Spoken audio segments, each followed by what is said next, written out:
Essa é uma das sequências dos vídeos sobre a saliva, onde iremos abordar a patologia denominada Síndrome de Sjögren. Olá, eu sou o Saliva, e irei acompanhar vocês durante esse vídeo. Voltando à síndrome, antes de aprender o que ela é, precisamos entender alguns conceitos. O sistema imune é o conjunto de órgãos, células e moléculas que ajudam a proteger o nosso corpo de possíveis invasores externos, como vírus e bactérias. Mas onde estão essas células de defesa?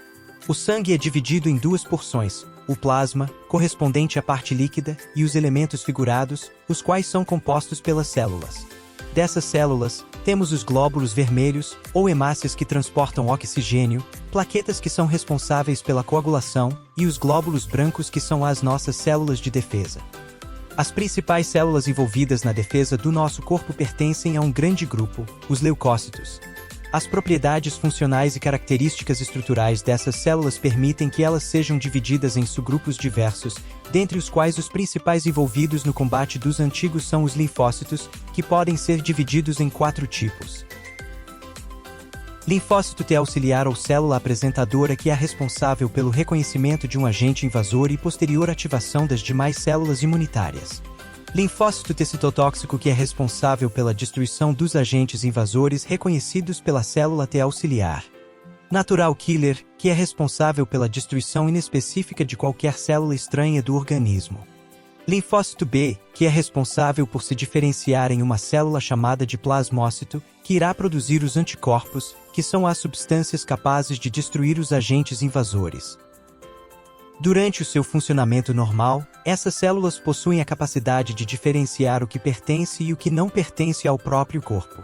Uma propriedade chamada de identidade imunológica própria do indivíduo. Porém, quando essa propriedade é perdida, essas células passam a atacar o próprio organismo, caracterizando uma doença autoimune, como a em questão, Síndrome de Sjögren. Bom, mas o que são esses anticorpos produzidos pelos linfócitos B? Imagine que seu corpo é como um jogo de videogame. E os anticorpos são como os personagens principais desse jogo. Cada vez que um inimigo, como um vírus ou bactéria, aparece no jogo, os personagens, os anticorpos, entram em ação. Esses personagens têm habilidades especiais para identificar e atacar inimigos específicos, chamados antígenos. Quando encontram um antígeno, os personagens se unem para derrotar o inimigo virtual. Além disso, esses personagens têm uma memória de jogo incrível. Se o mesmo tipo de inimigo tentar atacar novamente, os personagens lembram das estratégias usadas anteriormente e podem se adaptar mais rapidamente para vencer. Assim, os anticorpos são como os heróis do seu jogo corporal, enfrentando desafios e derrotando inimigos para manter você no controle do jogo da saúde. Eles são os protagonistas que garantem que seu corpo permaneça forte e saudável ao longo do tempo, mantendo o bom funcionamento do organismo, fazendo com que o indivíduo mantenha um equilíbrio entre a resposta imune e a microbiota própria do organismo, tal como falado em vídeos anteriores dessa série. Você sabe qual a relação entre saliva e sistema imune? A saliva desempenha um papel importante no sistema imunológico, ajudando a proteger o corpo contra invasores, como bactérias e vírus, e regulando a nossa microbiota da cavidade bucal, assim como foi explicado nessa série de vídeos. De maneira simplificada, imagine que sua boca é como um castelo e a saliva é como o exército do castelo. Esse exército, composto por soldados especiais chamados anticorpos, está sempre pronto para proteger o castelo contra invasores, como bactérias e vírus, ou qualquer outro antígeno que arrisque a saúde do organismo. Dentre as funções da saliva dentro da nossa imunidade, como protetores desse castelo, podemos citar proteção, lubrificação e defesa, que serão aprofundadas a seguir. Soldados protetores. A saliva contém soldados especiais, os anticorpos, que ajudam a combater germes invasores que podem entrar pela boca. Ataque aos germes. Esses soldados sabem reconhecer os invasores e atacam, como se fossem super-heróis enfrentando vilões. Eles podem destruir os invasores ou marcá-los para que outros soldados saibam que são inimigos. Limpeza e lubrificação. A saliva não apenas combate invasores, mas também ajuda a limpar a boca, como se fosse uma equipe de limpeza, e mantém tudo escorregadio para ajudar na mastigação e na fala. Defesa do castelo. Quando há uma batalha na boca, A saliva ajuda a defender o castelo, seu corpo, contra problemas como cáries e infecções, mantendo tudo em ordem. Dentro desses soldados, temos as imunoglobulinas, os anticorpos produzidos pelos linfócitos B, responsáveis por manter em equilíbrio a nossa boca e o nosso organismo. Como já foi dito, uma doença autoimune vai ser caracterizada com o sistema imune confundindo estruturas próprias com os agentes invasores, produzindo anticorpos contra células de tecidos e órgãos saudáveis. No caso da síndrome de Sjögren, serão produzidos anticorpos contra as células das glândulas salivares, que são glândulas do tipo exócrinas, que lançam a sua secreção em cavidades de órgãos ou nas superfícies do corpo. A reação exacerbada do sistema imune compromete estruturas funcionais, prejudicando a qualidade de vida das pessoas com essa condição. Ao serem caracterizadas como multifatoriais, crônicas e sistêmicas, doenças autoimunes englobam fatores genéticos, histórico familiar de predisposição, fatores ambientais, como estresse, e até comportamentais, como os hábitos alimentares, podendo afetar diversas partes do organismo. Essa doença não tem cura, apenas tratamentos que visam tratar as consequências da doença e diminuir a resposta imunológica por meio de medicamentos. Por isso, pessoas em tratamento são chamadas de imunossuprimidas, uma vez que seu sistema imune encontra-se enfraquecido. O que causa esse mau funcionamento do sistema imune? A desregulação do sistema imune na síndrome de Sjögren pode estar associada tanto a fatores internos quanto a fatores externos ao indivíduo.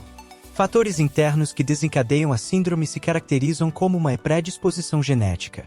Podem ser eles: células com problemas na duplicação celular, células com problemas nas estruturas das moléculas que compõem o seu DNA e genes específicos com alguma modificação podem interferir na ativação excessiva de linfócitos B, que passam a produzir muitos anticorpos, os quais acabam atacando as células do próprio organismo.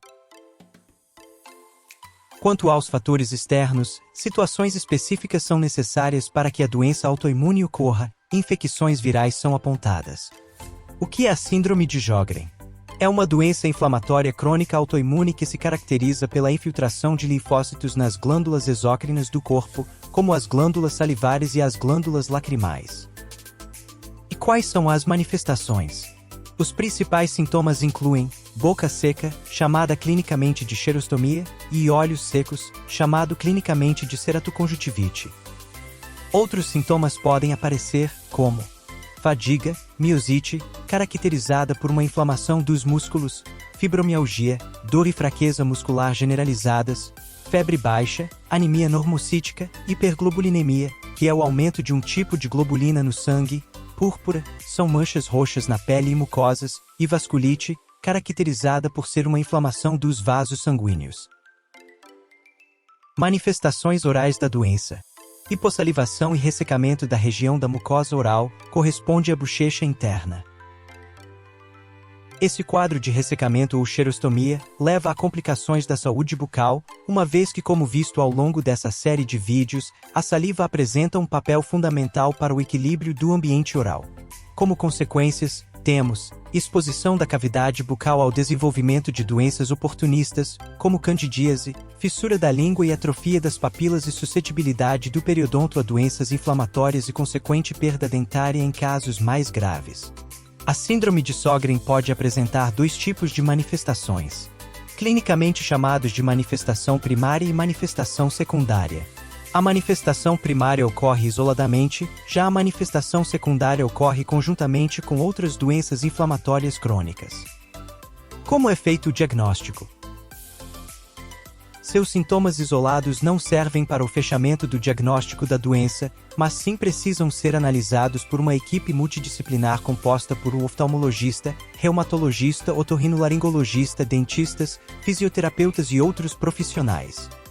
O tratamento consiste no alívio dos sintomas para a melhora na qualidade de vida dos pacientes e impedindo e diminuindo mudanças no curso da doença, pois essa síndrome não tem cura. Os médicos recomendam o uso de colírios sem conservantes, saliva artificial para boca seca, estimulação da produção de lágrimas e saliva, por meio de medicações. E para a redução do processo inflamatório deve ser feita a administração tópica de corticosteroides.